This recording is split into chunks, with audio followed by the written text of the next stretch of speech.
Time for a review, way past relevant to talk about, but maybe I can say something that hasn't been said before about this movie. And what I can say is, well, I'm pretty sure, sorry for assuming this if I'm wrong, but it's good that DreamWorks Animation is making good movies again. Yeah, so, since DreamWorks Animation took the big leap for movies during the pandemic for movies to be released on demand with, Trolls World Tour in 2020, a movie that after watching it made me want to barf my eyes out, turns out that's not possible, as far as I know. I was worried that they keep making trash like that from now on, and we never have the era again of DreamWorks from Ants to Prince of Egypt to Shrek, where movies were way more mature and even somewhat dark compared to Pixar films. And while Pixar has matured over the years for the right reasons of not just being, immature, just being, more adult. I mean, it's not to say they couldn't have been for adults at the beginning, but more, maybe sometimes just for adults than kids. But, you still, kids, still for kids, but kids can still watch it. No, DreamWorks has just gotten lesser over the years. In the 2010s, for all the good movies they made, like the How to Train Your Dragon trilogy, like I said, there are the Trolls movies. They also released the Cruise sequel in 2020, which I thought was actually good. Still not their best, but it was good. And then 2021 happened. 3 movies came out that year by them, and they all stank. Spirit Untamed was the definition of mediocre and bland. In some ways, an insult to the first movie. I kept having this one person kept asking me, Jay, can you please talk about this movie? And then, I gave in, I'm like, well, that was a waste of time. But it's not as bad as the other movies that year by them, such as Troll Hunters Rise of the Titans, which was a major disappointment for the franchise, and one of the worst endings I've ever seen in a movie that year. Like, it had an insulting ending to... they had an insulting ending that, honestly, for a franchise, you should not end a story that way. And then the Boss Baby Family Business, and that was my second least favorite film of 125 movies I saw in 2021. So, when I saw the trailer for this movie, I just hope to God it finally proved DreamWorks was good again. The Bad Guys is an animated crime kids film based on the Scholastic book series by Aaron Blabey, by Aaron Blabey. I will presume I pronounced that correctly. With the film written by Etan Cohen and directed by Pierre Perifel. I love the adaptation of the Captain Underpants books, one of DreamWorks' most underrated movies, and well, I didn't read the book series. My younger brother Kyle has the book, so I could read it for reference. I was going to actually bring it out, but I don't know where he put it, and I really don't care to ask him for it. I really don't care that much anyway, so, whatever. Okay, look, so the movie, to my knowledge, takes elements from the books, but it's still its own thing, especially with adding a 5th character, just so one member of the group is female. I'm so glad they added diversity to the group of criminal anthropomorphic animals. Anyways, the movie came out with great reviews. Not critical acclaim, but really well received. And I already said this movie was good, so with that said, what's the movie about? As I said, the movie follows anthropomorphic animals, who are criminals in a world with humans. It's more of a world you just accept how it works as the film goes on. The movie follows a criminal group, the Bad Guys. Yeah, they're actually just called the Bad Guys.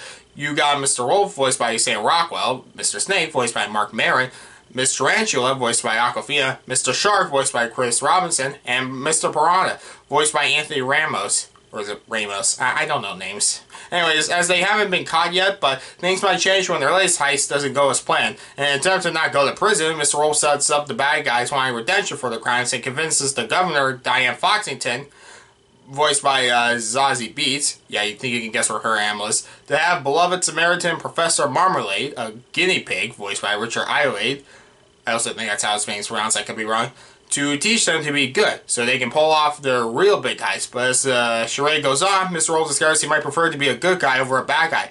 But this mindset could put everything in jeopardy with his friends and a bigger plot that might be going on. Yep, it's one of those anime movies like Wreck-It Ralph, Megamind, Despicable Me, where you have the protagonist go from bad guy to good guy. So does this movie do anything new with this concept? Not really. Honestly, the movie is both what you expect it to be and not at the same time.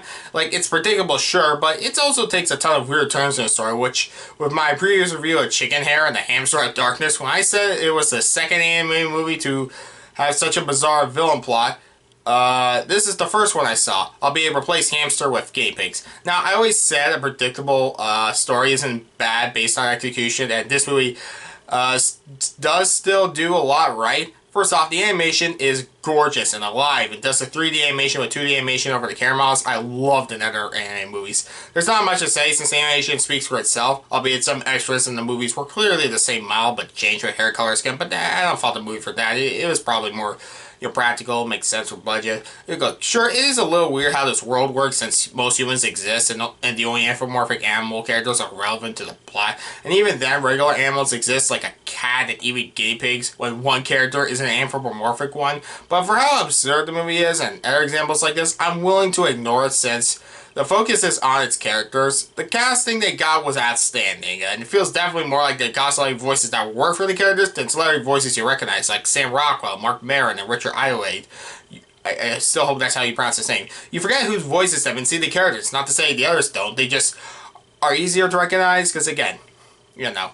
But yeah, going back to the story, it is predictable, at least for the first 2 acts of the story. Like this ninja character they showed in the trailer, that alone, you can guess who the ninja character is. But like I said, it works because the movie is really funny and charming. It's the kind of kids film to have a fart joke in under 10 minutes, but for every bad joke, a good one can replace it. Like the way the movie opens as a homage to Pulp Fiction, then does a one-shot on Mr. Wolf and Mr. Snake robbing a bank like it's just nothing. Like, hey, it's that easy for them. The humor is more for kids than adults, and it's meant as a family film than a movie for honestly all ages like a Pixar film. I'm sure when I do my Lightyear review, I'll be more elaborate with what I mean, but the humor is there. My favorite being when they need help from the governess, and she has to hack into the governor's satellite, and Mr. Wolf is like, but you're the governor, couldn't you just ask? And Diana's like, yeah, but the paperwork. Other good jokes come from Mr. Shark's disguises, and honestly how they say feeling good creates this tingle in your tail. So, hormones. Weird way to say hormones in a kid's film. And yeah, the story interested me with the friendship and other relationships made by Mr. Wolf, but the third act things are way different. A huge climax happens that does do things I like, such as use Go by the Comical Brothers. I love that song. But there's a point in the story where a stern character does a twist. The story takes a twist with this character doing some character turn. It does a twisted turn. I don't know how to phrase it.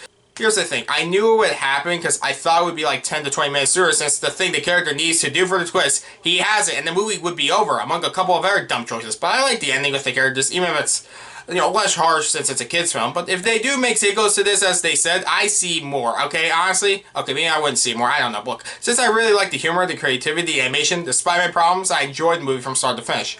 Also, I like to mention the song Good Tonight, sung by Anthony Ramos, was fantastic, honestly. One of my favorite movie songs this year, honestly. If DreamWorks animation keeps this up, I don't think I need to call them bad anytime soon. I give the bad guys a 7.5 out of 10.